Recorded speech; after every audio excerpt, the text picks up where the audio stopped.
ಹಗರಣವನ್ನು ಖಂಡಿಸಿ ಮುಖ್ಯಮಂತ್ರಿ ಸಿದ್ದರಾಮಯ್ಯ ವಿರುದ್ಧ ಬೆಂಗಳೂರಿನ ಮೈಸೂರು ಪಾದಯಾತ್ರೆ ನಡೀತಾ ಇದೆ. ಇವತ್ತಿನ 2ನೇ ದಿನದ ಪಾದಯಾತ್ರೆ ಇವತ್ತು ಬಿಡದಿಂದ ಶುರುವಾಗಿರ್ತಕ್ಕಂಥದ್ದು. ನಮ್ಮ ಜೊತೆ ಕೇಂದ್ರ ಸಚಿವರಾದಂತಹ ಕುಮಾರಸ್ವಾಮಿ ಅವರಿದ್ದಾರೆ, ಬನ್ನಿ ಮಾತಾಡೋಣ.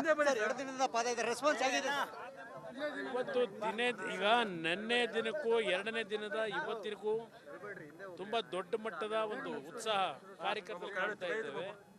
ಒಂದು ರೀತಿಯಲ್ಲಿ 2ನೇ ದಿನವೇ ಜನತೆಯ ಒಂದು ಸುನಾಮಿ ರಾಜಕೀಯದ ಅಲೆ, ಈ ಕಾಂಗ್ರೆಸ್ನ ಕೆಟ್ಟ ಆಡಳಿತವನ್ನ ಕೊನೆಗಾಣಿಸ್ತಕ್ಕಂಥ ನಿಟ್ಟಿನಲ್ಲಿ ಸಂದೇಶ ಕೊಡ್ಲಿಕ್ಕೆ ಒಂದು ರಾಜಕೀಯದ ಸುನಾಮಿ ಅಲೆ ಪ್ರಾರಂಭ ಆಗಿದೆ. ಈಗ ಪ್ರಮುಖ ಚನ್ನಪಟ್ಟಣ ವೈ ಎಲೆಕ್ಷನ್ ಕೂಡ ಬಹಳ ಮುಖ್ಯ ಆಗಿರ್ತಕ್ಕಂಥದ್ದು ಈಗ ನಿಮ್ಮ ಕ್ಷೇತ್ರದಲ್ಲಿ. ಇದು ಯಾವ ರೀತಿ ಪಕ್ಷಕ್ಕೆ ಬೂಸ್ಟ್ ಆಗುತ್ತೆ ಸರ್ ಈ ಸಂದರ್ಭದಲ್ಲಿ? ಚನ್ನಪಟ್ಟಣ ಈಗಾಗಲೇ ರಾಜಕೀಯವಾಗಿ ನಮಗೇನು ಶಕ್ತಿ ಹಲವಾರು ವರ್ಷಗಳಿಂದ ಕೊಟ್ಕೊಂಡು ಬಂದಿದ್ದಾರೆ. ಇದು ರಾಜ್ಯದಲ್ಲಿ ನಡೀತಾ ಇರತಕ್ಕಂಥ ಒಂದು ಭ್ರಷ್ಟ ಸರ್ಕಾರದ ವಿರುದ್ಧ, ಬಂಡತನದ ಸರ್ಕಾರದ ವಿರುದ್ಧ ನಡೀತಾ ಇರತಕ್ಕಂಥ ಪಾದಯಾತ್ರೆ. ನಮ್ಮ ಚನ್ನಪಟ್ಟಣದ ಚುನಾವಣೆಗೂ ಈ ಪಾದಯಾತ್ರೆಗೂ ಯಾವುದೇ ರೀತಿಯ ಸಂಬಂಧಗಳಿಲ್ಲ. ಕೆ ಶಿವಕುಮಾರ್ ಅವರಿಗೆ ಕುಮಾರಸ್ವಾಮಿ ಅವರು ವೈಯಕ್ತಿಕವಾಗಿ ಟಾರ್ಗೆಟ್ ಆಗ್ತಾ ಇದ್ದಾರೆ, ದಿನೇ ದಿನೇ ಜಾಸ್ತಿ ಆಗ್ತಾ ಇದೆ, ತಾರಕ ಹೋಗ್ತಾ ಇದೆ. ಯಾವ ರೀತಿಯಾಗಿ ಇದನ್ನು ತಗೊಂಡು ಹೋಗ್ತೀರಿ ಅಂತ? ಅವ್ರಿಗೆ ಇರ್ತಕ್ಕಂಥದ್ದು ನನ್ನದೇ ಚಿಂತೆ, ಅವ್ರು ಇರ್ತಕ್ಕಂಥ ಚಿಂತನೆ ಅದು. ನಮ್ಮ ಕುಟುಂಬದ ಬಗ್ಗೆ ಚರ್ಚೆ ಮಾಡೋದೇ ಅವ್ರ ಚಿಂತೆ, ನಮ್ಮ ಕುಟುಂಬವನ್ನು ಯಾವ ರೀತಿ ಸರ್ವನಾಶ ಮಾಡಬೇಕು ಅನ್ನೋದೇ ಅವ್ರ ಚಿಂತೆ. ಅದರಿಂದ ಆ ಚಿಂತೆ ಅಂತಕ್ಕಂಥದ್ದು ಚಿಂತೆಗೂ ಚಿತೆಗೂ ಒಂದು 0 ಮಧ್ಯದಲ್ಲಿದೆ.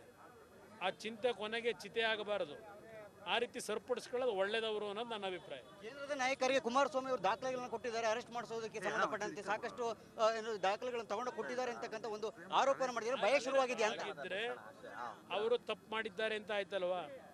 ನನ್ನ ಕೈಲ ದಾಖಲೆಗಳು ಸಿಕ್ಕಿ ಆ ದಾಖಲೆಗಳನ್ನು ಕೇಂದ್ರ ಸರ್ಕಾರದಲ್ಲಿ ಕೊಟ್ಟಿದ್ದೇನೆ ಅಂತಕ್ಕಂಥದ್ದು ಅವರ ವಿಷಯ ಆಗಿದ್ರೆ ಅವರು ಅಕ್ರಮಗಳನ್ನು ಮಾಡಿದ್ದಾರೆ ಅಂತಕ್ಕಂಥ ಅವರೇ ಒಪ್ಕೊಂಡಾಗ ಆಯ್ತಲ್ವೇ?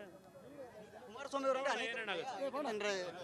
ಓಕೆ, ಇದಿಷ್ಟು ಕೂಡ ಎಚ್.ಡಿ. ಕುಮಾರಸ್ವಾಮಿ ಅವರ ಮಾತು. ಒಟ್ಟಾರೆಯಾಗಿ ಡಿ.ಕೆ. ಶಿವಕುಮಾರ್ ಅವರಿಗೆ ಒಂದು ರೀತಿಯ ಭಯ ಶುರುವಾಗಿರ್ತಕ್ಕಂಥದ್ದು, ಜೊತೆಗೆ ಆಗಿರೋ ಕಾರಣದಿಂದಲೇ ನಾನು ಕೇಂದ್ರ ನಾಯಕರಿಗೆ ದಾಖಲೆಗಳನ್ನು ಕೊಟ್ಟಿದ್ದೀನಿ ಅಂತಕ್ಕಂಥ ಭಯ ಅವರನ್ನು ಕಾಡ್ತಾ ಇರೋದು ಅಂತಕ್ಕಂಥ ಮಾತನಾಡಿರ್ತಕ್ಕಂಥ. ಜೊತೆಗೆ ಚನ್ನಪಟ್ಟಣ ಬೈ ಎಲೆಕ್ಷನ್ ಏನಿದೆ, ಈ ಚನ್ನಪಟ್ಟಣ ಬೈ ಎಲೆಕ್ಷನ್ ಕೂಡ ಈಗಾಗಲೇ ಬಿಜೆಪಿ ಮತ್ತು JDSಗೆ ದೊಡ್ಡ ಮಟ್ಟದಲ್ಲಿ ಬೂಸ್ಟ್ ಆಗಿದೆ ಅಂತಕ್ಕಂಥ ಮಾತನ್ನ ಬಹಳ ಸ್ಪಷ್ಟವಾಗಿರ್ತಕ್ಕಂಥದ್ದು.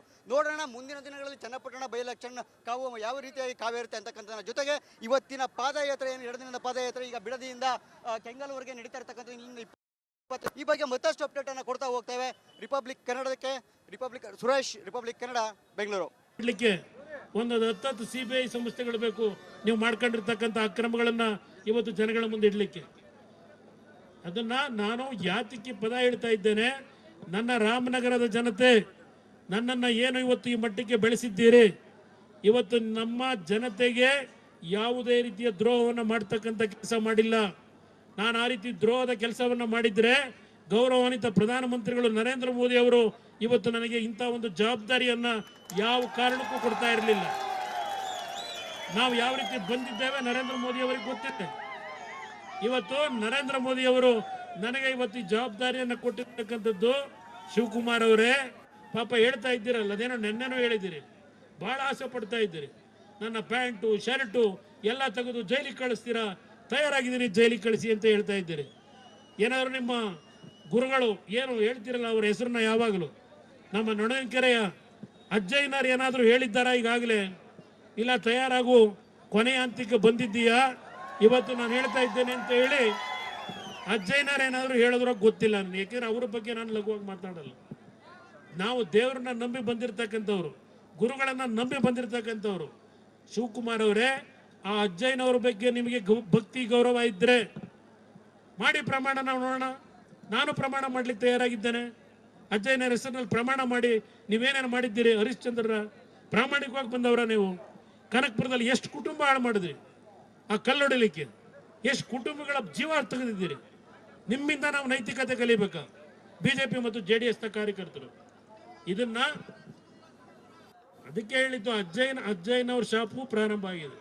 ಇನ್ನು ಮುಂದಕ್ಕೆ ಅಜ್ಜಯ್ಯನವರು ರಕ್ಷಣೆ ಕೊಡಲ್ಲ, ಅವರಿಗೆ ಕಾಲ ಮೀರೋಗಿದೆ. ಅದನ್ನ ನಾನು ಹೆಚ್ಚಿಗೆ ಮಾತನಾಡ್ಲಿಕ್ಕೆ ಹೋಗಲ್ಲ. ರಾಮನಗರದಲ್ಲಿ ಇನ್ನೂ ಕೆಲವು ವಿಷಯಗಳಿಗೆ ಉತ್ತರ ಇವರನ್ನು ಕೇಳಿದ್ದಾರೆ, ಉತ್ತರ ಕೊಡೋಣ. ಇವತ್ತು ನಾನು ಯಾವುದೇ ರೀತಿಯ ಅಧಿಕಾರ ದುರುಪಯೋಗ ಪಡಿಸ್ಕೊಂಡಾಗಲಿ, ಬಿಜೆಪಿಯಲ್ಲಿ ಯಡಿಯೂರಪ್ಪನವರು ನಾವು ಸರ್ಕಾರ ಮಾಡಿದಾಗಲಾಗಲಿ, ಯಡಿಯೂರಪ್ಪನವರು ನನಗೆ ಕೊಟ್ಟಂಥ ಶಕ್ತಿ, ನಾನು ಅವರಿಗೆ ದ್ರೋಹ ಮಾಡಲಿಲ್ಲ. ಕೆಲವು ರಾಜಕೀಯದ ಬೆಳವಣಿಗೆಯಲ್ಲಿ ಕೆಲವರು ಮಾಡಿದಂಥದ್ದು ನನ್ನಿಂದ ಯಾವುದೇ ಕಾರಣಕ್ಕೂ ಯಡಿಯೂರಪ್ಪನವ್ರಿಗೆ ದ್ರೋಹ ಮಾಡ್ತಕ್ಕಂಥ ಕೆಲಸ ಆ ಸಂದರ್ಭದಲ್ಲಿ ಮಾಡಿಲ್ಲ. ಇವತ್ತು ಬಹಳ ಪ್ರಾಮಾಣಿಕವಾಗಿ ನನ್ನನ್ನು ಬೆಳೆಸಿರ್ತಕ್ಕಂಥ ಈ ಭೂಮಿನಲ್ಲಿ ಹೇಳ್ತಾ ಇದ್ದೇನೆ, ಬದುಕ್ತಕ್ಕಂಥ ಈ ಭೂಮಿಯಲ್ಲಿ ನಿಂತ್ಕೊಂಡು ಹೇಳ್ತಾ ಇದ್ದೇನೆ, ನಾನು ಅವ್ರಿಗೆ ಅಧಿಕಾರ ಕೊಡಬೇಕು ಅಂತ ಇದ್ದವರು. ಯಾವ್ಯಾವ ಥರ ರಾಜಕಾರಣ ಆಯಿತು ಇದೆಲ್ಲ ಹಳೆಯ ಇತಿಹಾಸ ಇದೆ, ಮುಂದೆ ಬರೆಯೋರು ಬರೀತಾರೆ ಅದನ್ನು. ಇವತ್ತು ನಾನೇನಾದರೂ ಕುಮಾರಸ್ವಾಮಿ ಅಂತಕ್ಕಂಥದ್ದು ಈ ನಾಡಿನ ಜನತೆಗೆ ಪರಿಚಯ ಆಗಿದ್ದರೆ, ಒಂದು ನನ್ನ ರಾಮನಗರದ ಜನತೆಯ ಒಂದು ಶ್ರಮ ನನಗೆ ಮಾಡಿದಂಥ ಆಶೀರ್ವಾದ, ಎರಡು ಯಡಿಯೂರಪ್ಪನವ್ರ ಜೊತೆಯಲ್ಲಿ ನಾನು ಸರ್ಕಾರ ಮಾಡಿ ಉತ್ತಮವಾದಂಥ ಆಡಳಿತ, ಯಾವೊಂದು ನೀವು ಕರ್ಮಕಾಂಡ ಏನಿದೆ ಆ ದಲಿತರಿಗೆ ದೊರಕಬೇಕಾದಂತ ನಿವೇಶ ಲಪಟಾಯಿಸಿದಂತ ನಿಮ್ಮಂತ ವ್ಯಕ್ತಿ ಕುಮಾರಸ್ವಾಮಿ ಆಸ್ತಿಯ ಬಗ್ಗೆ ಚರ್ಚೆ ಮಾಡ್ತಕ್ಕಂಥ ನೈತಿಕತೆ ನಿಮ್ಮಲ್ಲಿದೆಯಾ? ನಾನು ಬಿಡದಿಯ ಈ ಭಾಗದ ನನ್ನ ಜನತೆಯಲ್ಲಿ ಈ ವೇದಿಕೆ ಮುಖಾಂತರ ಕೇಳಲಿಕ್ಕೆ ಬಯಸ್ತೇನೆ. 1983-84 ನಾನು ಈ ಒಂದು ಭಾಗದಲ್ಲಿ ಭೂಮಿಯನ್ನು ಖರೀದಿ ಮಾಡಿದಾಗ ಯಾವುದಾದರೂ ಒಂದು ಕುಟುಂಬಗಳಿಗೆ ಅನ್ಯಾಯ ಮಾಡಿದ್ದೇನಾ, ದಬ್ಬಾಳಿಕೆ ಮಾಡಿದ್ದೇನಾ, ಒತ್ತಡ ಪೂರ್ವಕವಾಗಿ ಜಮೀನನ್ನು ಖರೀದಿ ಮಾಡಿದ್ದೇನಾ ಅಂತಕ್ಕಂಥದ್ದು ಒಬ್ಬ ನಮ್ಮ ಕೇತಗನಹಳ್ಳಿ ಗ್ರಾಮದ ಒಂದು ಕುಟುಂಬದವರು ಬಂದು ನನ್ನ ಮುಂದೆ ಪ್ರಶ್ನೆ ಮಾಡಿದ್ರು. ರಾಜಕೀಯದಿಂದ ನಿವೃತ್ತಿ ಹೊಂದಲಿಕ್ಕೆ ತಯಾರಾಗಿದ್ದೇನೆ ನಾನು. ಯಾವುದೇ ರೀತಿಯ ದಬ್ಬಾಳಿ ಅಧಿಕಾರ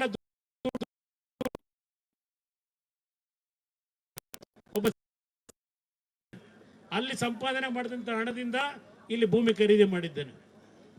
ನೀವೇನು ಮಾಡಿದ್ದೀರಿ? ಇಲ್ಲಿ ಯಾವುದೋ ಒಂದು ಸ್ಕೂಲ್ ನಡೆಸ್ತಾ ಇದ್ದೀರಲ್ಲ, ಇಲ್ಲಿ ನರ್ಸಿಂಗ್ ಶಾಲೆ, ಎಂಥದ್ದು ಐಕಾನು, ಆ ಭೂಮಿ ಯಾರ್ದು?